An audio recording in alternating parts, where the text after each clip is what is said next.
You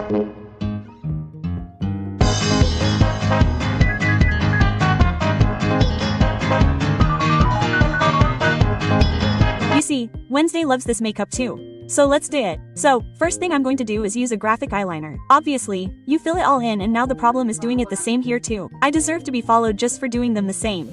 Then I'll go over it with the cream product and now the best part. Chic. So, I didn't buy the palette that this girl used because it literally costs 200 euros, even less, but I found these on Amazon and let's try them. Let's take a little and apply it. The beauty. It's beautiful.